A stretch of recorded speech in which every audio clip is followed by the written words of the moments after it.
ನಮಸ್ಕಾರ ವಿದ್ಯಾರ್ಥಿಗಳೇ. ಇವತ್ತು ನಾವು 6ನೇ ತರಗತಿಯ 8ನೇ ಅಧ್ಯಾಯದಂಥ ದಶಮಾಂಶಗಳು ಅದರಲ್ಲಿ ಅಭ್ಯಾಸ 8.2 ಬಗ್ಗೆ ಗಮನ ಹರಿಸೋಣ. ಆ ಅಭ್ಯಾಸ 8.2 ಬಿಡಿಸೋಕ್ಕಿಂತ ಮುಂಚಿತವಾಗಿ ಯಾರೆಲ್ಲ ನಮ್ಮ ಚಾನಲನ್ನು ಸಬ್ಸ್ಕ್ರೈಬ್ ಮಾಡ್ಕೊಂಡಿರಲ್ಲ ದಯವಿಟ್ಟು ಸಬ್ಸ್ಕ್ರೈಬ್ ಮಾಡ್ಕೊಳ್ಳಿ ಅಂತ ಹೇಳ್ತಾ ಇವತ್ತು ಅಭ್ಯಾಸ 8.2 ಬಗ್ಗೆ ನೋಡೋಣ. ಓಕೆ, ಹಾಗಾದರೆ ಒಂದನೇ ಪ್ರಶ್ನೆ ಏನೈತೆ ಅಂದ್ರೆ, ಈ ಹಣವನ್ನು ದಶಮಾಂಶ ಬಳಸಿ ರೂಪಾಯಿಗಳಲ್ಲಿ ವ್ಯಕ್ತಪಡಿಸಿ ಅಂತ ಐತಿ. ಈ ಹಣವನ್ನು ದಶಮಾಂಶಗಳಲ್ಲಿ ಬಳಸಿ ರೂಪಾಯಿಗಳಲ್ಲಿ ವ್ಯಕ್ತಪಡಿಸಿ ಅಂತ ಐತಲ್ಲ, ನೋಡೋಣ. 5 ಪೈಸೆ, 75 ಪೈಸೆ, 20 ಪೈಸೆ, 50 ರೂಪಾಯಿ, 70 ಪೈಸೆ, 50 ರೂಪಾಯಿ, 70 ಪೈಸೆ ಮತ್ತು ಏನಪ್ಪ ಅಂದರೆ 725 ಪೈಸೆ. ಇವುಗಳನ್ನು ಏನು ಮಾಡ್ಬೇಕಂತಂದರೆ ದಶಮಾಂಶ ಭಿನ್ನರಾಶಿಯನ್ನು ಬಳಸಿ ದಶಮಾಂಶ ಸಂಖ್ಯೆಯಲ್ಲಿ ಬರೆದು ಆಮೇಲೆ ಇದನ್ನು ಏನಪ್ಪ ಅಂತಂದರೆ ರೂಪಾಯಿಗಳಲ್ಲಿ ವ್ಯಕ್ತಪಡಿಸಿ ಅಂತಂದಾರೋ ಅದೇ ರೀತಿ ಏನಪ್ಪ ಅಂತಂದರೆ ನೋಡೋಣ. ಇಲ್ಲಿ ಕಚ್ಚಾದಲ್ಲಿ ಬಿಡಿಸಿದ್ದೀನಿ ನೋಡಿ. ಇಲ್ಲಿ ಫಸ್ಟ್ ಒನ್ ಏನಿದೆ ಅಂತಂದರೆ 5 ಪೈಸೆ ಅಂತ ಇಲ್ಲಿ ಕೊಟ್ಟಿದ್ರು, ಹೌದಲ್ವಾ? ಹಾಗಾದರೆ 5 ಪೈಸೆ ಅಂತ ಇಲ್ಲಿ ಕೊಟ್ಟಾಗ ನೋಡ್ಕೋಬೋದು ನೀವು ಇಲ್ಲಿ ಏನಿದೆ ಅಂತೇಳಿ. 5 ಪೈಸೆ, ಇಲ್ಲಿ 5 ಪೈಸೆ ಅಂತಂದರೆ ಅದಕ್ಕಿಂತ ಮುಂಚಿತವಾಗಿ ನಾವು ಏನು ತಿಳ್ಕೊಬೇಕಂತಂದ್ರೆ ರೂಪಾಯಿ 1 = 100 ಪೈಸೆ ಅಂತ ಅರ್ಥ ಮಾಡ್ಕೋಬೇಕು. ಅರ್ಥ ಆಯ್ತಾ? ರೂಪಾಯಿ 1 = 100 ಪೈಸೆ ಅಂತ ಅರ್ಥ ಮಾಡ್ಕೊಂಡಾಗ ಹಾಗಾದರೆ ಇದನ್ನು ಏನು ಮಾಡ್ಕೋಬೇಕಂದ್ರೆ ದಶಮಾಂಶ ಭಿನ್ನರಾಶಿಯಲ್ಲಿ ಬರ್ಕೋಬೇಕು. ಅಂದರೆ ಯಾವ ರೀತಿ ಬರ್ಕೋಬೇಕು? 5/100 ಅಥವಾ 100ನೇ 5 ಭಾಗ ಅಂದರೆ 100 ಪೈಸೆ ಒಳಗೆ 5 ಪೈಸೆ ಅಂತ ಅರ್ಥ ಆಯ್ತಾ? ಹಾಗಾದರೆ 5/100 ಅಂತ ಬರ್ಕೊಂಡು ಇಲ್ಲಿ 100 ಯಾಕೆ ಬರ್ಕೊಂಡೆ ಅಂತಂದರೆ 100 ಒಳಗೆ 100 ಪೈಸೆ ಒಳಗೆ 5 ಪೈಸೆ ಅಂತ 5 ಭಾಗ ಇದೆ. 5 ಪೈಸೆ ಅನ್ನೋದು ಒಟ್ಟು ಭಾಗ 100. ಹೌದಾ? ಯಾಕೆ ಇಲ್ಲಿ 100 ಬರ್ಕೊಂಡೆ ಅಂತಂದರೆ ರೂಪಾಯಿ 1 = 100 ಪೈಸೆ ಅಂತ ಅರ್ಥ.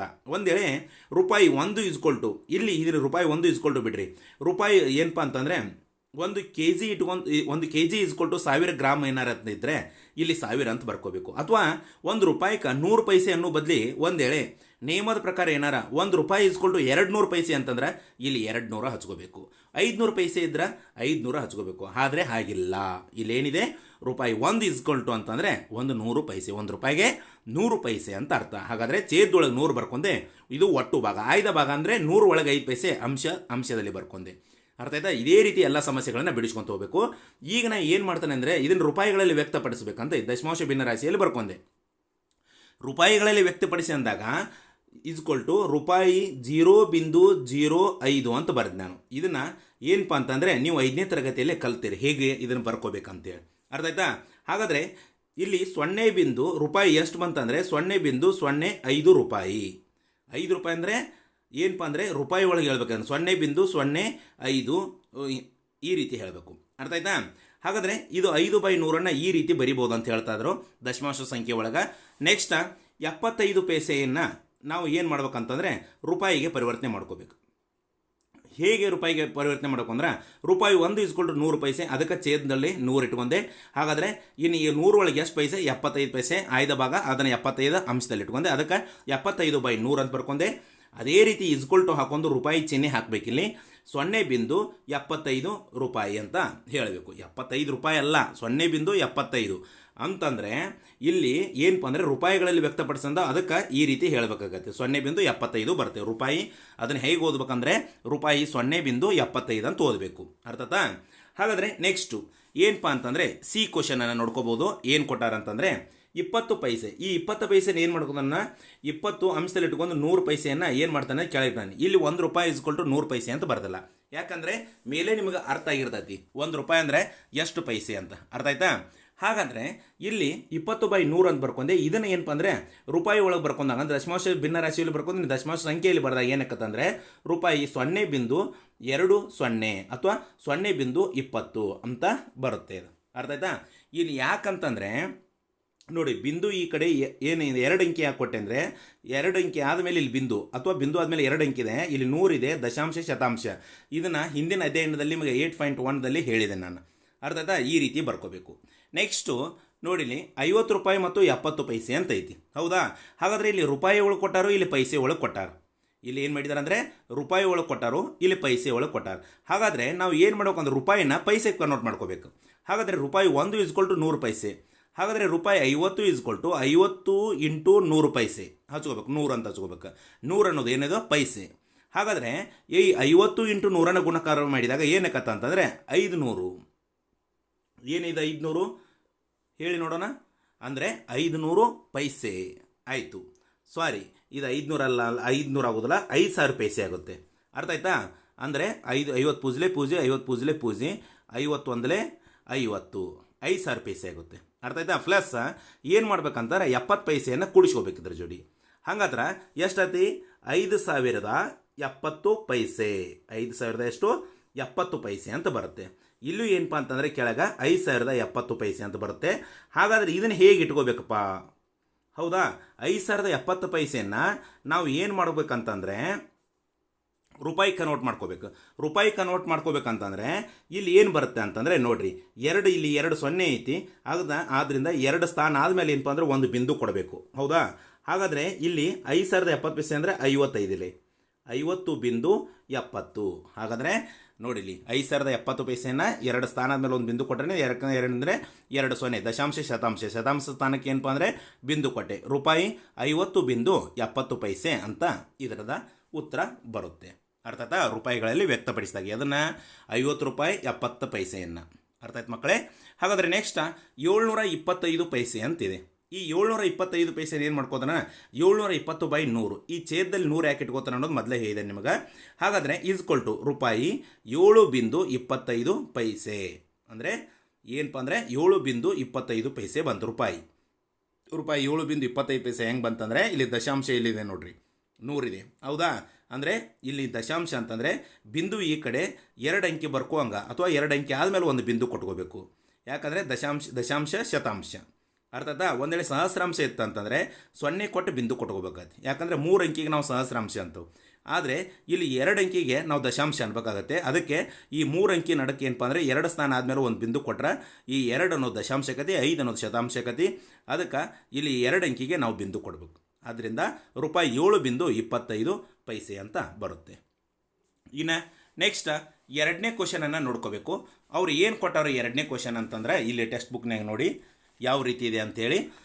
ದಶಮಾಂಶ ಬಳಸಿ ಮೀಟರ್ಗಳಲ್ಲಿ ಬರೆಯಿರಿ. ಈಗ ಸೆಂಟಿಮೀಟರ್ದಾಗೆಲ್ಲ ಕೊಟ್ಟಾರ, ಇದನ್ನು ಎದಕ್ಕೆ ಕನ್ವರ್ಟ್ ಮಾಡ್ಬೇಕು? ನೀನು ಮೀಟ್ರ್ ಕನ್ವರ್ಟ್ ಮಾಡ್ಕೋಬೇಕು. ಅರ್ಥ ಆಯ್ತಾ? ಯಾವ ರೀತಿ ಅನ್ನೋದು ನೋಡೋಣ. ಹಾಗಾದರೆ 15 ಸೆಂಟಿಮೀಟರ್ನ ಮೀಟ್ರಿಗೆ ವ್ಯಕ್ತಪಡಿಸಿದಾಗ 1 ಮೀಟ್ರ್ ಇಸ್ಕೊಲ್ಟು ಎಷ್ಟು ತಿಳ್ಕೊಬೇಕು ನೀವು? 1 ಮೀಟ್ರ್ ಇಸ್ಕೊಲ್ಟು ಎಷ್ಟು ಅಂತಂದರೆ 100 ಸೆಂಟಿಮೀಟರ್. ಹಾಗಾದರೆ 100 ಸೆಂಟಿಮೀಟರ್ ಅಂತಂದರೆ ಅದನ್ನ ಏನು ಮಾಡಬೇಕು? ಛೇದದಲ್ಲಿ ಇಟ್ಕೋಬೇಕು. 15 ಸೆಂಟಿಮೀಟರ್ ಅಂಶದಲ್ಲಿ ಇಟ್ಕೋಬೇಕು. ಅಂದರೆ 100ನೇ 15 ಭಾಗ ಅಂದರೆ 100 ಒಳಗೆ 15 ಭಾಗ ಅಂತ ಅರ್ಥ. ಒಟ್ಟು ಭಾಗ 100, ಆಯ್ದ ಭಾಗ 15. ಅರ್ಥ ಆಯ್ತಾ? ಹಾಗಾದರೆ ಇಸ್ಕೊಲ್ಟು ಇದನ್ನು ದಶಮಾಂಶ ಒಳಗೆ ಬರ್ಕೊ ಅಂದಾಗ 0.15 ಮೀಟರ್ ಅಂತ ಬರುತ್ತೆ. ಅರ್ಥ ಆಯ್ತು ಮಕ್ಕಳೇ? 0.15 ಮೀಟರ್ ಅಂತ ಇದರ ಆನ್ಸರ್ ಬರುತ್ತೆ. ಇನ್ನು ನೆಕ್ಸ್ಟ್ ಬಿ 6 ಸೆಂಟಿಮೀಟರ್. 6 ಸೆಂಟಿಮೀಟರ್ ಏನು ಮಾಡ್ಬೇಕು ಮಕ್ಕಳೇ? 1 ಮೀಟರ್ ಇಸ್ಕೊಲ್ಟು 100 ಸೆಂಟಿಮೀಟರ್ ಅಂತ ಹಾಕೋತ ನಾವು. ಇದಂತೆ ಗೊತ್ತಿದ್ದದ್ದು ಐತಿ. ಹಾಗಾದರೆ ಇಲ್ಲಿ 6/100 ಅಂತ ಬರ್ಕೊಂಡೆ. ಅಂದರೆ 1 ಮೀಟರ್ ಅಂದರೆ 100 ಸೆಂಟಿಮೀಟರ್. 100 ಒಳಗೆ 6 ಭಾಗ 100 ಸೆಂಟಿಮೀಟರ್ ಬಂತಾ? ಹಾಗಾದ್ರೆ ಒಟ್ಟು ಭಾಗ 100 ಒಳಗೆ 6 ಭಾಗ ಅಂತಂದರೆ 6 ಸೆಂಟಿಮೀಟರ್. ಅಂದರೆ 6/100 ಅಥವಾ 100ನೇ 6 ಭಾಗ ಅಂತ ಕರೀತು. ಇದನ್ನು ದಶಮಾಂಶ ಸಂಖ್ಯೆಯಲ್ಲಿ ಬರ್ಕೊಂಡಾಗ ಏನಾಗುತ್ತೆ ಅಂದರೆ 0.06 ಅಂತ ಬರುತ್ತೆ. ಮೀಟರ್ ಅಂತ ಹೇಳ್ಬೇಕು. ಅದನ್ನು ಏನಂತ ಹೇಳ್ಬೇಕು? 0.06 ಮೀಟರ್ ಅಂತ ಹೇಳಬೇಕಾಗುತ್ತೆ. ಅರ್ಥ ಆಯ್ತು ಮಕ್ಕಳೇ? 6 ಸೆಂಟಿಮೀಟರ್ ಅನ್ನೋದು ಇದರ ಉತ್ತರ. ಅದರೊಳಗೆ ಮೀಟರ್ ಒಳಗೆ. ಹಾಗಾದರೆ ನೆಕ್ಸ್ಟ್ ಕ್ವಶನ್ 2 ಮೀಟರ್ 45 ಸೆಂಟಿಮೀಟರ್. ಇದನ್ನು ಏನು ಕನ್ವರ್ಟ್ ಮಾಡ್ಕೋಬೇಕಂತಂದ್ರೆ ನೀವು ಈ ಮೀಟರ್ ಇದ್ದದ ಸೆಂಟಿಮೀಟರ್ ಕನ್ವರ್ಟ್ ಮಾಡ್ಕೋಬೇಕು. ಕನ್ವರ್ಟ್ ಮಾಡ್ಕೊಂಡ್ಮೇಲೆ ಆ ಮೀಟ್ರ್ ಪ್ಲಸ್ ಸೆಂಟಿಮೀಟರ್ ಕೂಡಿಸ್ಕೋಬೇಕು. ಆಮೇಲೆ ದಶಮಾಂಶ ಭಿನ್ನರಾಶಿಯಲ್ಲಿ ಬರ್ಕೋಬೇಕು. ಆಮೇಲೆ ದಶಮಾಂಶ ಸಂಖ್ಯೆಯಲ್ಲಿ ಹೇಳಬೇಕು. ಅದ ಮೀಟರ್. ಓಕೆ, ಅದನ್ನ ನೋಡೋಣ. 1 ಮೀಟರ್ ಇಸ್ಕೊಲ್ಟು 100 ಸೆಂಟಿಮೀಟರ್. 2 ಮೀಟರ್ ಇಸ್ಕೊಲ್ಟು ಎಷ್ಟು ಸೆಂಟಿಮೀಟರ್? 200 ಸೆಂಟಿಮೀಟರ್. 2 × 100 200 ಸೆಂಟಿಮೀಟರ್ ಅಂತ ಬಂತು. ಅರ್ಥ ಆಯ್ತು ಮಕ್ಕಳೇ? ಹಾಗಾದ್ರೆ ನೆಕ್ಸ್ಟ್ ಪ್ಲಸ್ ಇದ್ರಾಗ ಎಷ್ಟು ಸೆಂಟಿಮೀಟರ್ ಕೂಡಿಸ್ಬೇಕು? 45 ಸೆಂಟಿಮೀಟರ್ ಕೂಡಿಸ್ಕೋಬೇಕು. ಹಾಗಾದ್ರೆ ಅವಾಗ ಏನಾಗುತ್ತೆ? 245 ಸೆಂಟಿಮೀಟರ್ ಆಗುತ್ತೆ. ಹೌದಾ? ಹಾಗಾದರೆ ಇಲ್ಲಿ ಏನಪ್ಪ ಅಂದರೆ ಅಂಶದಲ್ಲಿ 245 ಸೆಂಟಿಮೀಟರ್ ಬರ್ಕೊಂಡು ಛೇದದಲ್ಲಿ 100 ಅಂತ ಬರ್ಕೋಬೇಕು. 100 ಅಂತ ಯಾಕೆ? 1 ಮೀಟರ್ ಇಸ್ಕೊಲ್ಟು 100 ಸೆಂಟಿಮೀಟರ್ ಇದೆ, ಅದಕ್ಕೆ 100 ಅಂತ ಬರ್ಕೊಂಡೆ. ಹಾಗಾದರೆ ಇದನ್ನು ದಶಮಾಂಶ ಸಂಖ್ಯೆಯಲ್ಲಿ ಬರೆದಾಗ ಏನಾಗುತ್ತೆ ಅಂದರೆ 2.45 ಮೀಟರ್ ಅಥವಾ 2.45 ಮೀಟರ್ ಅಂತ ಆನ್ಸರ್ ಬರುತ್ತೆ. ಅರ್ಥ ಆಯ್ತಾ ಮಕ್ಕಳೇ? ಹಾಗಾದರೆ ನೆಕ್ಸ್ಟ್ ಕ್ವಶನ್ ಏನಪ್ಪ ಅಂತಂದರೆ ಡಿದನ್ನು ನೋಡ್ಕೊಂಡು ಏನಿದೆ ಅಂದ್ರೆ 9 ಮೀಟರ್ 7 ಸೆಂಟಿಮೀಟರ್ ಅಂತಿದೆ. ಹೌದಾ? 9 ಮೀಟರ್ 7 ಸೆಂಟಿಮೀಟರ್ ಇದೆ. ಇಲ್ಲಿ 1 ಮೀಟರ್ ಇಸ್ಕೊಲ್ಟು 100 ಸೆಂಟಿಮೀಟರ್ ಅದಂತ ಗೊತ್ತಿದೆ. ಹಾಗಾದರೆ 9 ಮೀಟರ್ ಅಂದರೆ ಎಷ್ಟು ಸೆಂಟಿಮೀಟ್ರ? 1 ಮೀಟ್ರಿಗೆ 100 9 ಮೀಟರ್ ನೋಡಿರಿ, 1 ಮೀಟ್ರಿಗೆ 100 ಸೆಂಟಿಮೀಟರ್. 9 ಮೀಟರ್ ಅಂದರೆ 9 × 100 ಸೆಂಟಿಮೀಟರ್ ಅಂತ ಹಚ್ಕೋಬೇಕು. ಹಚ್ಕೊಂಡಾಗ ಏನಾಗುತ್ತೆ ಅಂದರೆ 900 ಏನಪ್ಪ ಅಂದರೆ 900 ಸೆಂಟಿಮೀಟರ್ ಪ್ಲಸ್ ಇಲ್ಲಿ ಮ್ಯಾಲೆ ಇದೆಯಲ್ಲ ಸೆಂಟಿಮೀಟರ್ ಕನ್ವರ್ಟ್ ಮಾಡಿದ್ನಲ್ಲ, ಹಾಗಾದರೆ ಪ್ಲಸ್ ಈ 7 ಸೆಂಟಿಮೀಟರ್ ಇದ್ರ ಜೋಡಿ ಕೂಡಿಸ್ಬೇಕು. ಅವಾಗ 907 ಸೆಂಟಿಮೀಟರ್. ಇದು 7 ಅರ್ಥ ಆಗತ್ತಲ್ಲ, ಇದು 7. ಓಕೆ, 907. ಹಾಗಾದರೆ 907 ಸೆಂಟಿಮೀಟರ್ ಬೈ 100 ಅಂತ ಐತಿ ಈಸ್ಕೊಲ್ ಟು ಇದನ್ನು ಎದರ ಒಳಗೆ ಕನ್ವರ್ಟ್ ಮಾಡ್ಕೋಬೇಕು, ಮೀಟ್ರ್ ಕನ್ವರ್ಟ್ ಮಾಡ್ಕೋ. ಮೀಟ್ರ್ ಕನ್ವರ್ಟ್ ಮಾಡ್ಬೇಕಂದ್ರೆ 9.07 ಮೀಟರ್ ಅಂತ ಬರುತ್ತೆ. ಹೌದಾ? ಯಾಕೆ ಇಲ್ಲಿ ಬಿಂದು ಕೊಟ್ಟನ ಅನ್ನೋದು ನಿಮ್ಗೆ ಆವಾಗಲೇ ಹೇಳಿದ್ದೀನಿ. ಇವು 5ನೇ ಕ್ಲಾಸ್ದಾಗ ಬಂದುಬಿಡ್ತಾವೆ. 4 ಮತ್ತು 5ನೇ ಕ್ಲಾಸ್ದಾಗ ಎಲ್ಲಿ ನೀವು ದಶಮಾಂಶ ಬಿಂದು ಕೊಡಬೇಕು ಅನ್ನೋದು ಗೊತ್ತಾಗತ್ತೆ. ಅದ್ರಾಗ ನಮ್ಮ ಇದ್ದದ ಫ್ಯಾಕ್ಟ್ ಹೇಳ್ಬೇಕಂದ್ರೆ ನಮ್ಮ ಸ್ಕೂಲ್ ಹುಡುಗರು ಅಗ್ದಿ ಇದ್ರ ಪರ್ಫೆಕ್ಟಾಗಿ ಗುರುತಿಸ್ತಾರೋ. ಅದೇ ರೀತಿ ಎಲ್ಲ ಮಕ್ಕಳು ಕಲ್ತಿರ್ತಾರೋ, ಎಲ್ಲರೂ ಗುರುತಿಸ್ತಾರೋ. ಓಕೆ, ಹಾಗಾದರೆ ಇನ್ನು ನೆಕ್ಸ್ಟ್ ಏನಪ್ಪ ಅಂದರೆ ಈ ಕ್ವಶನ್ ನೋಡೋಣ. ಏನೈತೆ ಅಂದರೆ 419 ಸೆಂಟಿಮೀಟರ್ ಅಂತಿದೆ. ಇದನ್ನು ದಶಮಾಂಶ ಭಿನ್ನರಾಶಿಯಲ್ಲಿ ಬರ್ಕೊಂಡಾಗ 419/100. ದಶಮಾಂಶ ಭಿನ್ನರಾಶಿ ಅಂದ್ರೆ ಏನು? 2/10 ಅಥವಾ 15 ಬೇಕಾದ ಅಲ್ಲಿ. ಒಟ್ಟು ದಶಮಾಂಶ ಭಿನ್ನರಾಶಿ ಅಂದರೆ ಛೇದದೊಳಗೆ 10, 100, 1000 ಈ ರೀತಿ ಬರಬೇಕು. ಅದು ದಶಮಾಂಶ ಭಿನ್ನರಾಶಿ ಅಂತ ಕರೀತಾರೆ. ಹಾಗಾದರೆ 419/100 ಬಂತು. ಇದನ್ನು ದಶಮಾಂಶ ಸಂಖ್ಯೆಯಲ್ಲಿ ಬರೆದಾಗ 4.19 ಮೀಟರ್ ಅಂತ ಬರುತ್ತೆ. ಅರ್ಥ ಆಯ್ತು ಮಕ್ಕಳೇ? ಎಷ್ಟು? 4 ಮೀಟರ್ 19 ಸೆಂಟಿಮೀಟರ್ ಅಥವಾ 4 ಏನಪ್ಪ ಅಂದರೆ 19 ಮೀಟರ್ ಅಂತ ಇದನ್ನು ಓದ್ಬೋದು, ಅಥವಾ 4 ಮೀಟರ್ ಮೇಲೆ 19 ಸೆಂಟಿಮೀಟರ್ ಅಂತೂ ಓದ್ಬೋದು. ಅರ್ಥ ಆಯ್ತಾ? ನೆಕ್ಸ್ಟ್ ಇನ್ನು 3ನೇ ಕ್ವಶನ್ ಏನೈತೆ ಅನ್ನೋದು ನೋಡ್ಕೋಣ. ಓಕೆ, ಹಾಗಾದರೆ 3ನೇ ಪ್ರಶ್ನೆ ಏನಿದೆ? ದಶಮಾಂಶ ಬೆಳೆಸಿ ಸೆಂಟಿಮೀಟರ್ಗಳಲ್ಲಿ ಬರೆಯಿರಿ. ಈಗೆಲ್ಲ ಮಿಲಿಮೀಟರ್ದಾಗ ಕೊಟ್ಟಾರೆ ಇವನ್ನೆಲ್ಲ. ಎಮ್ ಅಂದರೆ ಮಿಲಿಮೀಟರ್. ಹಾಗಾದರೆ 1 ಸೆಂಟಿಮೀಟರ್ ಅಂದ್ರೆ 10 ಮಿಲಿಮೀಟರ್. ನಿಮ್ಮ ಸ್ಕೇಲ್ ನೋಡ್ತಿರಲ್ಲ, ಸ್ಕೇಲ್ದಾಗ ಸಣ್ಣ ಗೆರೆ ಕೊಟ್ಟಿರ್ತಾರೆ ಗೊತ್ತಾ? 0ದಿಂದ 1 ಅಂತೇಳಿ. ಅದ್ರೊಳಗೆ 10 ಗೆರೆ ಇರ್ತಾವಲ್ಲ, ಆ 0ದಿಂದ 1 ಅನ್ನೋದು 1 ಸೆಂಟಿಮೀಟರ್. ಅದ್ರೊಳಗೆ 10 ಗೆರೆ ಬರ್ತಾವಲ್ಲ, 1 ಸೆಂಟಿಮೀಟರ್ಗೆ 10 ಗೆರೆ ಇರ್ತಾವೆ. ಅಂದರೆ 1 ಸೆಂಟಿಮೀಟರ್ ಈಸ್ಕೊಲ್ ಟು 10 ಮಿಲಿಮೀಟರ್ ಅಂತ ಅರ್ಥ. ಓಕೆ, ಹಾಗಾದರೆ ಇಲ್ಲಿ 3ನೇ ಕ್ವಶನ್ಗೆ ಆನ್ಸರ್ ನೋಡ್ಕೊ. ಏನಿದೆ ಇಲ್ಲಿ ನೋಡ್ಕೋಬೋದು. 5 ಮಿಲಿಮೀಟರ್ ಅಂದರೆ ಮೊದಲು ಅದಕ್ಕಿಂತ ಮುಂಚಿತವಾಗಿ 1 ಸೆಂಟಿಮೀಟರ್ ಅಂದರೆ 10 ಮಿಲಿಮೀಟರ್ ತಿಳ್ಕೊಣ. ಅರ್ಥ ಆಯ್ತಾ? ಹಾಗಾದರೆ ಇದನ್ನು ಏನು ಬರ್ಕೋಬೇಕು? ಇಲ್ಲಿ 10 ಮಿಲಿಮೀಟರ್ ಏನು ಬಂದತ್ತಲ್ಲ, ಇದು ಒಟ್ಟು ಭಾಗ, ಅದನ್ನು ಛೇದದಲ್ಲಿ ಬರ್ಕೋಬೇಕು. ಆಯ್ದ ಭಾಗ 5 ಮಿಲಿಮೀಟರ್, ಅದಕ್ಕೆ 5/10 ಅಥವಾ 10ನೇ 5 ಭಾಗ ಅಂತ ಹೇಳ್ತಾರೆ. ಹಾಗಾದರೆ ಇಲ್ಲಿ ಏನು ಮಾಡಬೇಕಂದ್ರೆ ದಶಮಾಂಶ ಸಂಖ್ಯೆಯಲ್ಲಿ ಬರ್ಕೊಂಡಾಗ 0.5 ಸೆಂಟಿಮೀಟರ್ ಅಂತ ಬರುತ್ತೆ. ಅರ್ಥ ಆಯ್ತಾ? ಇಲ್ಲಿ ಒಂದು ಬಿಂದು ಈ ಕಡೆ 1 ಅಂಕಿ ಇದೆ. ಹೌದಾ? ಇಲ್ಲಿ ಯಾಕಂದರೆ ಒಂದೇ 0 ಐತಿ, ಅದಕ್ಕೆ 1 ಅಂಕಿ ತೊಗೊಂಡವು. 1 ಅಂಕಿಗೆ ನಾವು ಬಿಂದು ಇಟ್ಟವು ಅಂತ ಹೇಳ್ಬೋದು. 1 ಅಂಕಿ ಆದಮೇಲೆ ನಾವು ದಶಮಾಂಶ ಬಿಂದು ಇಟ್ಟವು ಅಂತ ಹೇಳ್ಬೋದು. ಅದಕ್ಕೆ 0.5 ಸೆಂಟಿಮೀಟರ್ ಅಂತ ಆನ್ಸರ್ ಬಂತು. ಇನ್ನು ನೆಕ್ಸ್ಟ್ 60 ಮಿಲಿಮೀಟರ್ ಅಂತಿದೆ. ಹೌದಾ? ಅದಕ್ಕಿಂತ ಮುಂಚಿತವಾಗಿ ಏನಪ್ಪ ಅಂದರೆ 60 ಮಿಲಿಮೀಟರ್ ಅಂತಂದರೆ ನೀವು ಪಟ್ಟ ಹೇಳ್ಬೇಕು. ಏನಂತ ಹೇಳ್ಬೋದು? 6 ಸೆಂಟಿಮೀಟರ್ ಇರ್ತಾರೆ. ಯಾಕೆ? 1 ಸೆಂಟಿಮೀಟ್ರಿಗೆ 10 ಮಿಲಿಮೀಟ್ರ್, 2ಕ್ಕೆ 20, 3ಕ್ಕೆ 30, 4ಕ್ಕೆ 40, 5ಕ್ಕೆ 50, 6ಕ್ಕೆ 60 ಮಿಲಿಮೀಟರ್. ಹೌದಾ? ಹೀಗೂ ಹೇಳ್ಬೋದು, ಬೈ ಲೆಕ್ಕನೇ ಹೇಳ್ಬೋದು. ಇದೇನು ದೊಡ್ಡ ಸಮಸ್ಯೆಯನ್ನು ಬಿಡಿಸಿ ಇದನ್ನು ಮಾಡ್ಬೇಕಂತೇನಿಲ್ಲ. ಆದರೆ ನಿಯಮದ ಪ್ರಕಾರ ಕಂಪಲ್ಸರಿ ಏನಪ್ಪ ಅಂದರೆ ಬಿಡಿಸಲೇಬೇಕು. ಅದು ಸ್ಟೆಪ್ ವೈಸ್ ಹೇಳತ್ತಾನೆ, ನಿಮ್ಗೆ ಅರ್ಥ ಆಗಲಿ ಅಂತೇಳಿ. 1 ಸೆಂಟಿಮೀಟರ್ ಈಸ್ಕೊಲ್ ಟು 10 ಮಿಲಿಮೀಟರ್. 10 ಮೀ ಅಂತ ಬರ್ತಾನೆ, ಅಂತ ಬರಿಬೋದು, ಅಥವಾ ಮಿಲಿಮೀಟರ್ ಅಂತ ಕನ್ನಡದಾಗೂ ಬರಿಬೋದು. ಹಾಗಾದರೆ 60/10. ಹೌದಾ? 10 ಏನಪ್ಪ ಅಂತಂದರೆ ಮಿಲಿಮೀಟ್ರ್, ಇಲ್ಲಿ 60 ಅಂತ ಇದೆ, ಅಂಶದಲ್ಲಿ ಇಟ್ಕೊಂಡನಿ. ಹಾಗಾದರೆ ಇದನ್ನು ಹೇಗೆ ಬರಿತೀರಿ ನೀವು? 0.6 ಸೆಂಟಿಮೀಟರ್ ಅಂತ ಬರಿಬೇಕು. ಯಾಕೆ 0.6 ಸೆಂಟಿಮೀಟರ್ ಅಂತ ಬರಿಬೇಕು? ನೋಡಿ, ಇಲ್ಲಿ 10 ಇದೆ, 1 0 ಇದೆ, ಅದಕ್ಕೆ ಒಂದು ಸ್ಥಾನ ಆದಮೇಲೆ ಒಂದು ಬಿಂದು ಕೊಟ್ಟನಿ, ಆಮೇಲೆ 0 ಕೊಟ್ಟನಿ. ನೀವು 60 ಅಂತ ಬರೆಯೋಂಗಿಲ್ಲ, ಅದಕ್ಕೆ 0.6 ಸೆಂಟಿಮೀಟರ್ ಅಂತ ಇದೇ ರೀತಿ ಬರಿಬೇಕು. ಅರ್ಥ ಆಯ್ತಾ? ನೆಕ್ಸ್ಟ್ ಸಿ ನೋಡೋಣ, ಏನು ಕೊಟ್ಟಾರು? 164 ಮಿಲಿಮೀಟರ್ ಅಂತಿದೆ. ಇಲ್ಲಿ ಯಾವುದು ಏನು ಪರಿವರ್ತನೆ ಮಾಡೋ ಅವಶ್ಯಕತೆ ಇಲ್ಲ, ಯಾಕಂದರೆ ಸೆಂಟಿಮೀಟರ್ ಮಿಲಿಮೀಟರ್ ಏನು ಕೊಟ್ಟಿಲ್ಲ, ಡೈರೆಕ್ಟ್ ಏನಪ್ಪ ಅಂದರೆ ಮಿಲಿಮೀಟರ್ ಕೊಟ್ಟಾರು. 164/10 ಅಂತ ಇಟ್ಕೋತಾನೆ. ಯಾಕೆ 10 ಅಂತ ಇಟ್ಕೊಂಡ್ರೆ ಗೊತ್ತೈತೆ ನಿಮ್ಗೆ. 1 ಸೆಂಟಿಮೀಟರ್ ಈಸ್ಕೊಲ್ ಟು 10 ಮಿಲಿಮೀಟರ್. ಅದಕ್ಕೆ ಬಂದ ಆನ್ಸರ್ನ ಛೇದದಲ್ಲಿ ಇಟ್ಕೋಬೇಕು 10 ಅನ್ನೋದು. ಹಾಗಾದರೆ 164/10 ಇಲ್ಲಿ ಎಲ್ಲ ಕಡೆ ಯಾಕೆ 10 ಆಕತ್ತಾನ ಅನ್ನೋದು ಗೊತ್ತಾಯ್ತಾ? ಸೆಂಟಿಮೀಟರ್ ಏನಪ್ಪ ಅಂದರೆ ಮಿಲಿಮೀಟ್ರಿಂದ ಸೆಂಟಿಮೀಟ್ರಿಗೆ ಪರಿವರ್ತನೆ ಮಾಡೋದು ನಾವು. ಹೌದಾ? ಹಾಗಾದರೆ 1 ಸೆಂಟಿಮೀಟರ್ ಅನ್ನೋದು ಎಷ್ಟು ಅನ್ನೋದು ತಿಳ್ಕೊಬೇಕು ನಾವು. ಇಲ್ಲಿ 164/10 ಬಂತು. ಹೌದಾ? 10 ಅಂದಾಗ ಇದನ್ನು ಯಾವ ರೀತಿ ಬರ್ಕೋಬೇಕು? ಇಲ್ಲಿ 3 ಅಂಕಿ ಅದಾವೆ. ಹಾಗಾದರೆ 3 ಅಂಕಿ ಆದಮೇಲೆ ನೀ ಏನಪ್ಪ ಅಂತಂದರೆ ಈ ಬಲಗಡೆಯಿಂದ ಒಂದು ಸ್ಥಾನ ಬಿಟ್ಟು ಏನಪ್ಪ ಅಂತಂದರೆ ಬಿಂದು ಕೊಡಬೇಕು. ಅಂದರೆ ಈ ಬಲಗಡೆಯಿಂದ 4 6 1 ಇದು ಬಲಗಡೆಯಿಂದ 4 6 1 ಅಂದರೆ ಒಂದು ಸ್ಥಾನ ಆದಮೇಲೆ 4 ಆದಮೇಲೆ ಒಂದು ಏನಪ್ಪ ಅಂದರೆ ದಶಮಾಂಶ ಬಿಂದು ಕೊಡ್ತಾನೆ. ಯಾಕಂದರೆ ಇಲ್ಲಿ 10 ಇದೆ, ಅಂದರೆ 1 0 ಇದೆ, ದಶಾಂಶ ಇದೆ, ಇದು ದಶಾಂಶ ಆತಿ. ಒಂದು ವೇಳೆ 2 0 ಇತ್ತಂದರೆ 2 ಅಂಕಿ ಆದಮೇಲೆ ಒಂದು ಬಿಂದು ಕೊಡ್ತಾನೆ. ಅರ್ಥ ಆಯ್ತಾ? ಈ ರೀತಿ ಏನಪ್ಪ ಅಂದರೆ ಈ ಬಿಂದು ಕೊಡೋದನ್ನು ನೀವು ಕಲಿಬೇಕು. ಹಾಗಾದರೆ 16.4 ಏನಪ್ಪ ಅಂತಂದರೆ ನೀವು ಮಿಲಿಮೀಟರ್ ಅಂತ ಬರೀಬಾರ್ದು, ಏನಪ್ಪ ಅಂದರೆ ಇದನ್ನು ಸೆಂಟಿಮೀಟರ್ ಅಂತ ಬರೀಬೇಕು. ಏನಂತ ಬರೀಬೇಕು? ಸೆಂಟಿಮೀಟರ್. ಯಾಕಂದರೆ ಮಿಲಿಮೀಟ್ರಿಂದ ಸೆಂಟಿಮೀಟರ್ ಕನ್ವರ್ಟ್ ಮಾಡತ್ತವಲ್ಲ ನಾವು, ಅದು CM ಇದು. ಅರ್ಥ ಆಯ್ತಾ? ಸೆಂಟಿಮೀಟರ್. ಹಾಗಾದರೆ ನೆಕ್ಸ್ಟ್ ಕ್ವಶನ್ ಏನೈತೆ ನೋಡ್ರಿ, ಡಿ ನೋಡ್ಕೋಬೋದು. 9 ಸೆಂಟಿಮೀಟರ್ 8 ಮಿಲಿಮೀಟರ್ ಇದೆ. ಈ 9 ಸೆಂಟಿಮೀಟರ್ನ ಮಿಲಿಮೀಟರ್ ಕನ್ವರ್ಟ್ ಮಾಡ್ಕೋಬೇಕು. ಮಿಲಿಮೀಟರ್ ಕನ್ವರ್ಟ್ ಆದಮೇಲೆ ಏನಪ್ಪ ಅಂತಂದರೆ ಆ ಮಿಲಿಮೀಟರ್ ಮತ್ತೊಂದು 8 ಮಿಲಿಮೀಟರ್ ಅದನ್ನು ಕೂಡಿಸ್ಕೋಬೇಕು. ಆಮೇಲೆ ಏನಪ್ಪ ಅಂದ್ರೆ ಕೂಡಿಸ್ಕೊಂಡ್ಮೇಲೆ ದಶಮಾಂಶ ಭಿನ್ನರಾಶಿಯಲ್ಲಿ ಬರೀಬೇಕು. ಆಮೇಲೆ ದಶಮಾಂಶ ಭಿನ್ನರಾಶಿ ಬರೆದ್ಮೇಲೆ ಏನಪ್ಪ ಅಂದರೆ ದಶಮಾಂಶ ಸಂಖ್ಯೆಯೊಳಗೆ ನೀವು ಸೆಂಟಿಮೀಟರ್ನಲ್ಲಿ ಹೇಳಬೇಕು. ಅರ್ಥ ಆಯ್ತಾ? ಹಾಗಾದರೆ ನೋಡ್ಕೋಣ ಯಾವ ರೀತಿ ಇದೆ ಅಂಥೇಳಿ. ನೋಡಿ ಇಲ್ಲಿ ಏನಿದೆ ಅಂತಂದರೆ ನೋಡ್ಕೋಬೋದು. 1 ಸೆಂಟಿಮೀಟರ್ ಇಸ್ಕೊಲ್ ಟು 10 ಮಿಲಿಮೀಟರ್, ಇದು ಗೊತ್ತೇ ಇದೆ, ಹೌದಾ? ಹಾಗಾದರೆ 9 ಸೆಂಟಿಮೀಟರ್ ಅಂದರೆ ಎಷ್ಟು ಮಿಲಿಮೀಟ್ರ? 9 ಇಂಟು 10. ಯಾಕಂದ್ರೆ 1 ಸೆಂಟಿಮೀಟರ್ ಅಂದ್ರೆ 10 ಐತಲ್ಲ, ಅದನ್ನು 10 ಜೋಡಿ ಗುಣಿಸ್ಕೋಬೇಕು. ಹಾಗಾದರೆ 9 ಸೆಂಟಿಮೀಟರ್ಗೆ ಎಷ್ಟು ಆತಿ? 90 ಮಿಲಿಮೀಟರ್. ಅದ್ರ ಜೋಡಿ ಎಷ್ಟು ಮಿಲಿಮೀಟರ್ ಕೂಡಿಸ್ಕೋಬೇಕು? ಮೇಲಿದೆ ನೋಡು 8 ಮಿಲಿಮೀಟರ್, ಅದನ್ನು ಕೂಡಿಸ್ಕೋಬೇಕು. ಹಾಗಾದರೆ 98 ಮಿಲಿಮೀಟರ್ ಆಯ್ತು. ಹಾಗಾದರೆ ಹೆಂಗೆ ದಶಮಾಂಶ ಭಿನ್ನರಾಶಿಯಲ್ಲಿ ಯಾವ ರೀತಿ ಬರ್ಕೋಬೇಕು? ಇದನ್ನು 98 ಮಿಲಿಮೀಟರ್ನ 98/10 ಅಂತ ಬರ್ಕೋಬೇಕು. ಯಾಕಂದ್ರೆ 1 ಸೆಂಟಿಮೀಟರ್ ಇಸ್ಕೊಲ್ ಟು 10 ಮಿಲಿಮೀಟರ್, ಹೌದಾ? 98/10 ಅಂತ ಈಸ್ಕೊಲ್ ಟು 9.8 ಏನಪ್ಪ ಅಂತಂದರೆ ಸೆಂಟಿಮೀಟರ್ ಅಂತ ಇಲ್ಲಿ ಹಾಕೋಬೇಕು. ಅರ್ಥ ಆಯ್ತಾ? 9.8 ಸೆಂಟಿಮೀಟರ್ ಅಂತ ಬರೀಬೇಕು. ಓಕೆ, ಅರ್ಥ ಆಯ್ತಾ ಮಕ್ಕಳೇ? ಇನ್ನು 4ನೇ ಪ್ರಶ್ನೆಯನ್ನು ನೋಡ್ಕೋಬೇಕು. ದಶಮಾಂಶ ಬಳಸಿ ಕಿಲೋಮೀಟರ್ನಲ್ಲಿ ಬರೀಬೇಕು. ಈ ಮೀಟರ್ದಾಗ ಅದಾವ. 1 ಮೀಟರ್ ಅಂದ್ರೆ 100 ಏನಪ್ಪ ಅಂದ್ರೆ 100 ಸೆಂಟಿಮೀಟರ್ ಅನ್ನೋದು ಗೊತ್ತು ನಿಮಗೆ, ಅದು ಬೇರೆ. ಈಗ ಈ ಮೀಟರ್ದಾಗ ಏನೈತಲ್ಲ ಇದನ್ನು ಕಿಲೋಮೀಟರ್ಗೆ ಪರಿವರ್ತನೆ ಮಾಡ್ಕೋಬೇಕಂದ್ರೆ ಸೇಮ್ ಟು ಸೇಮ್ ಅವೇ ಲೆಕ್ಕ, ಅವೇ ದಶಮಾಂಶ ಭಿನ್ನರಾಶಿ ಬರ್ಕೋದು, ದಶಮಾಂಶ ಸಂಖ್ಯೆಯಲ್ಲೇ ಕನ್ವರ್ಟ್ ಮಾಡಿಕೊಂಡು ಹೇಳ್ಕೋಬೇಕು ಅಷ್ಟೇ, ಮತ್ತೇನಿಲ್ಲ.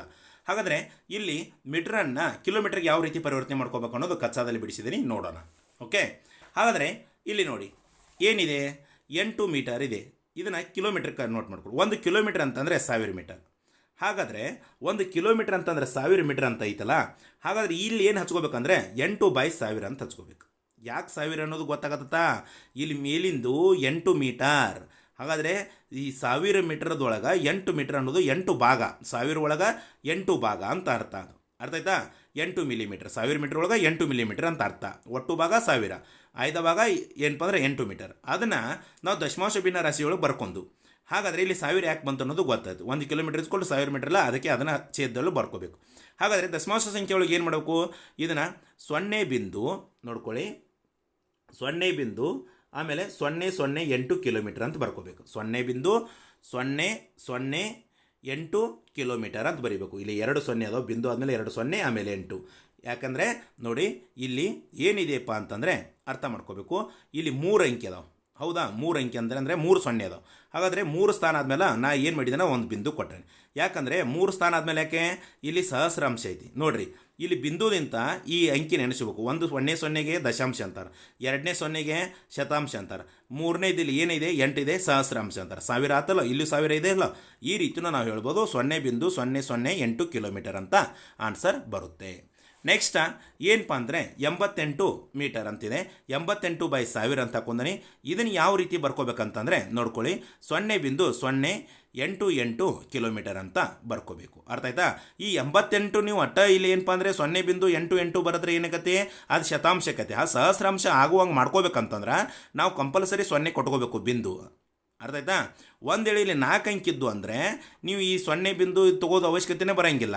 ಇದ್ರೊಳಗೆ 4 ಅಂಕಿ ಇತ್ತಂದರೆ ಉದಾಹರಣೆ ಹೇಳ್ಬೇಕಂತಂದ್ರೆ ನಿಮಗೆ ನೋಡ್ಕೋಬೋದು ಇಲ್ಲಿ ಯಾವ ರೀತಿ ಅನ್ನೋದು. ನೋಡ್ರಿ ಇಲ್ಲಿ 8643/1000 ಅಂತ ಇದೆ, ಹೌದಾ? ಇಸ್ಕೊಲ್ಟು ಇದನ್ನು ದಶಮಾಂಶ ಸಂಖ್ಯೆ ಒಳಗೆ ಬರಿ ಅಂತಾರೆ. ಅವಾಗ ಏನು ಮಾಡ್ಬೇಕು ನೀವು ನೋಡ್ರಿ, 8.643 ಅಂತ ಬರಣ್ಯ. ಇಲ್ಲಿ ದಶಾಂಶ, ಶತಾಂಶ, ಸಹಸ್ರಾಂಶ ಇದ್ರೊಳಗೆ ಬಂದ್ಬಿಡ್ತದೆ ಸಹಸ್ರಾಂಶ. ಆದರೆ ಇಲ್ಲಿ ನೋಡ್ಕೋಬೋದು ನೀವು ಈ 88 ಒಳಗೆ ಸಹಸ್ರಾಂಶ ಸೃಷ್ಟಿ ಮಾಡ್ಕೋಬೇಕಂದ್ರೆ ಬರೋಂಗಿಲ್ಲ. ಅದಕ್ಕೆ ನಾವು 0.088 ಕಿಲೋಮೀಟರ್ ಅಂತ ಬರ್ಕೋಬೇಕಾಗತ್ತೆ. ಅರ್ಥ ಆಯ್ತಾ? ಹಾಗಾದರೆ ನೆಕ್ಸ್ಟ್ ಕ್ವಶನನ್ನು ನೋಡ್ಕೊಂಡು ಏನು ಕೊಟ್ಟಾರ ಸಿ ಅಂತೇಳಿ ನೋಡಿಲಿ. 8888 ಮಿಲಿಮೀಟರನ್ನು ಕಿಲೋಮೀಟರ್ಗೆ ಪರಿವರ್ತನೆ ಮಾಡ್ಕೋರಿ ಅಂತಂದು. ಹಾಗಾದರೆ ಯಾವ ರೀತಿ ಕನ್ವರ್ಟ್ ಮಾಡ್ಕೋತೀರಿ ಇದನ್ನು ನೋಡ್ಕೊರಿ. 8888/1000 ಅಂತಿದೆ, ಆಗಲೇ ಹೇಳಿದೆಲ್ಲ ಅದೇ ರೀತಿ. ಇದು 8.888 ಕಿಲೋಮೀಟರ್. ಇದು 8 ಅನ್ನೋದು ಏನಪ್ಪ ಅಂದರೆ ಪೂರ್ಣ ಸಂಖ್ಯೆ, 8 ಕಿಲೋಮೀಟರ್ ಆತಿ. ಮ್ಯಾಲ 888 ಮೀಟರ್. ಆದರೂ ಇದನ್ನು ಯಾವ ರೀತಿ ಹೇಳ್ಬೇಕಂದ್ರೆ ಮೀಟರ್ ಅಂತ ಬರೀಬಾರ್ದು. ಇಲ್ಲಿ ದೊಡ್ಡ ಮಾನ ದೊಡ್ಡ ಯಾವುದು ಇದು ಬರ್ತದಲ್ಲ ಮಾನ, ಅದನ್ನು ಬರ್ಕೋಬೇಕು ಪೂರ್ಣ ಸಂಖ್ಯೆ ಒಳಗೆ. ಹಾಗಾದರೆ 8.888 ಅಂತ ಇದನ್ನು ಬರ್ಕೊಂಡು, ಹಾಗಾದರೆ 8 ಕಿಲೋಮೀಟರ್ ಮೇಲೆ 888 ಮೀಟರ್ ಅಂತ ಬರುತ್ತೆ ಇದು. ಹಾಗಾದರೆ ಅರ್ಥ ಆಯ್ತಾ ಇದು? ನೆಕ್ಸ್ಟ್ ಏನಪ್ಪ ಅಂತಂದರೆ ಡಿ ಕ್ವಶನ್ ನೋಡೋಣ. ಇಲ್ಲಿ ಏನಿದೆ ಅಂದರೆ ಡಿ ಕ್ವಶನ್ ಒಳಗೆ 70 ಕಿಲೋಮೀಟರ್ 5 ಮೀಟರ್ ಅಂತಿದೆ. ಮೊದಲ 1 ಕಿಲೋಮೀಟರ್ ಇಸ್ಕೊಲ್ ಟು 1000 ಮೀಟರ್ ಅನ್ನೋದು ಗೊತ್ತಿದೆ ನಮಗೆ. ಅರ್ಥ ಆಯ್ತು ಮಕ್ಕಳೇ?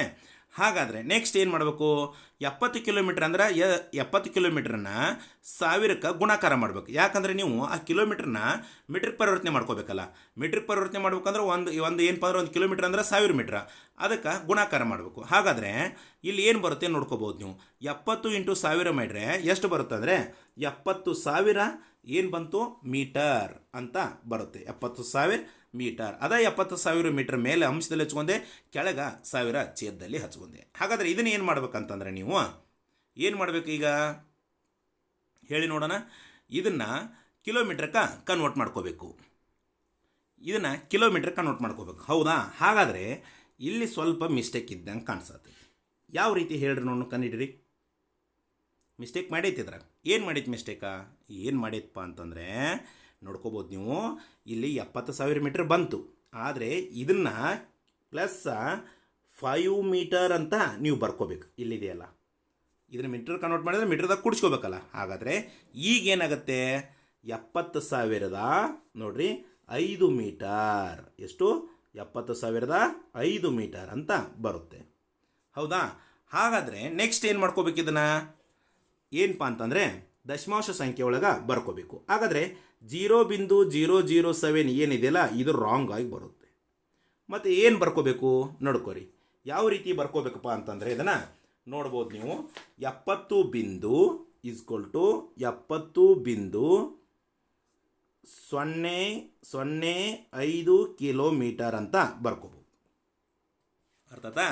70,005 ಕಿಲೋಮೀಟರ್ ಅಂತಿದೆಯಲ್ಲ, ಅದನ್ನು ಯಾವ ರೀತಿ ಬರ್ಕೋಬೇಕಂಗತ್ರ ನೀವು 70.005 ಕಿಲೋಮೀಟರ್ ಅಂತ ಬರ್ಕೋಬೇಕು. ಅದನ್ನು 0.0007 ಕಿಲೋಮೀಟರ್ ಹಾಕಿದರೆ ಅದು 7 ಕಿಲೋಮೀಟರ್ ಅಂತ ತೋರಿಸುತ್ತೆ. ಅರ್ಥ ಆಯ್ತಾ? ಅದು ರಾಂಗ್ ಆಗಿದೆ. ಹಾಗಾದರೆ ಇಲ್ಲಿ ಏನು ಬರ್ಕೋಬೇಕು? 70.005 ಕಿಲೋಮೀಟರ್ ಅಂತ ಬರ್ಕೋಬೇಕು. ಅರ್ಥ ಆಯ್ತಾ? ಹಾಗಾದರೆ ಇಲ್ಲಿ ಇಲ್ಲಿ 3 ಅಂಕೆ ಆದಮೇಲೆ ಯಾಕೆ ಬಿಂದು ಕೊಟ್ಟನ ಅನ್ನೋದು ನಿಮಗೆ ಗೊತ್ತಿದೆ. ಸಹಸ್ರಾಂಶ ಇದೆ ಅಂದರೆ 3 ಅಂಕೆ ಆದಮೇಲೆ ನಾವು ಏನಪ್ಪ ಅಂದರೆ ಒಂದು ಬಿಂದು ಕೊಡಬೇಕು, ದಶಮಾಂಶ ಬಿಂದುವನ್ನು ಕೊಡಬೇಕು. ಅಂದರೆ ದಶಾಂಶ, ಶತಾಂಶ, ಸಹಸ್ರಾಂಶ ಆಗುತ್ತೆ. ಇಲ್ಲಿ ಬಿಡಿ 10 ಅಂತ ಬರುತ್ತೆ. ಅಥವಾ ಏನಪ್ಪ ಅಂತಂದರೆ ಇಲ್ಲಿ ಬಿಡಿ 10, 100, 1000 ಅಂತ ಈ ರೀತಿ ಬರುತ್ತೆ. ಹಾಗಾದರೆ ಇದು 70 ಅಂತ ಅನ್ನೋದು 10ರ ಸ್ಥಾನ. 70 ಏನಪ್ಪ ಅಂದರೆ 70.5 ಕಿಲೋಮೀಟರ್ ಅಂತ ಬರುತ್ತೆ. ಅಥವಾ 70 ಕಿಲೋಮೀಟರ್ ಮೇಲೆ 5 ಕಿಲೋಮೀಟರ್ ಅಂತ ಇದನ್ನು ಆನ್ಸರ್ ಹೇಳ್ಬೋದು. ನೆಕ್ಸ್ಟು ಇನ್ನು 5ನೇ ಕ್ವಶನನ್ನು ನೋಡ್ಕೋಬೋದು ನೀವು. ಏನಿದೆ ಅಂಥೇಳಿ 5ನೇ ಕ್ವಶನ್ ನೋಡಿ. ದಶಮಾಂಶ ಬಳಸಿ ಕಿಲೋಗ್ರಾಮ್ಗಳಲ್ಲೇ ಬರೆಯಿರಿ ಅಂತ ಇದೆ. ಹಾಗಾದರೆ 2 ಗ್ರಾಮ, 100 ಗ್ರಾಮ, 3750 ಗ್ರಾಮ ಇವನ್ನೆಲ್ಲ ನೋಡ್ಕೊಂಡು. ಓಕೆ, ಹಾಗಾದರೆ ಇಲ್ಲಿ ಏನು ನೋಡ್ಕೊಂಡ್ರೆ ಫಸ್ಟ್ 2 ಗ್ರಾಮ್ ಅಂದರೆ 2 ಗ್ರಾಮನ್ನು ನೋಡೋಣ ಯಾವ ರೀತಿ ಇದೆ ಅಂತೇಳಿ ನೋಡ್ಕೋಬೋದು ನೀವು. ಯಾವ ರೀತಿ ಇದೆ ಇಲ್ಲಿ ನೋಡಿ. ಇಲ್ಲಿ 2 ಗ್ರಾಮನ್ನು ಏನು ಮಾಡಿದಾರೆ ಅಂತಂತಂದರೆ ಇಲ್ಲಿ 1 kg ಇಸ್ಕೊಲ್ ಟು ನಾವು ಏನಪ್ಪ ಅಂದರೆ 1000 ಗ್ರಾಮ್ ಅಂತ ಬರ್ಕೊಂಡಾನ. ಹೌದಾ? 1 kg ಇಸ್ಕೊಲ್ ಟು ಎಷ್ಟು? 1000 ಗ್ರಾಮ್ ಅಂತ ಬರ್ಕೊಂಡಾನೆ. ಅಂದರೆ 2/1000 ಅಂತ ಬರ್ಕೊಂಡಾನೆ. ಅಂದರೆ 1000 ಒಳಗೆ 2 ಗ್ರಾಮ್ ಅಂತ. ಇದನ್ನ ಹೆಂಗೆ ಬಿಟ್ಟು ಬರ್ಕೋತಾನೆ ಅಂತಂದರೆ 0.0002 ಕಿಲೋಗ್ರಾಮ್ ಅಂತ ಬರ್ಕೋತಾನೆ. ದಶಾಂಶ, ಶತಾಂಶ, ಸಹಸ್ರಾಂಶ. ಇಲ್ಲಿ ಸಹಸ್ರಾಂಶ ಇದೆ ಅಂದರೆ 3 0 ಇದೆ. ಅದರಿಂದ 3 ಅಂಕೆ ಆದಮೇಲೆ ಏನಪ್ಪ ಅಂದರೆ ಒಂದು ಬಿಂದು ಕೊಡ್ತು, ಅಥವಾ 0.000 ಕೊಟ್ಟು 2 ಕಿಲೋಗ್ರಾಮ್ ಅಂತ ನಾವು ಬರೀಬಹುದು. ಹಾಗಾದರೆ ನೆಕ್ಸ್ಟ್ ಏನಪ್ಪ ಅಂತಂದರೆ ನೋಡ್ಕೋಬೋದು ನೀವು ಏನಿದೆ ಅಂತ, ಯಾವ ರೀತಿ ಇದೆ ಅಂತಂದರೆ ಇಲ್ಲಿ ಬಿ ಕ್ವಶನನ್ನು ನೋಡ್ಕೋಬೋದು.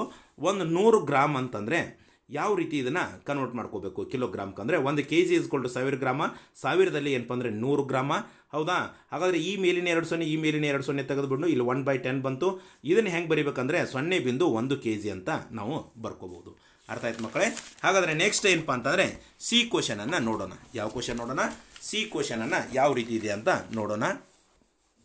ನೋಡ್ಬೋದು ನೀವು. ಸಿ ಕ್ವಶನಲ್ಲಿ 3750 ಗ್ರಾಮ್ ಅಂತಿದೆ. ಹೌದಾ? ಈ 3000 ಇಲ್ಲಿ ಕಿಲೋಗ್ರಾಮ್ ಏನು ಪರಿವರ್ತನೆ ಮಾಡೋದಿಲ್ಲ, ಎಲ್ಲ ಗ್ರಾಮ್ದಾಗೆ ಇದೆ.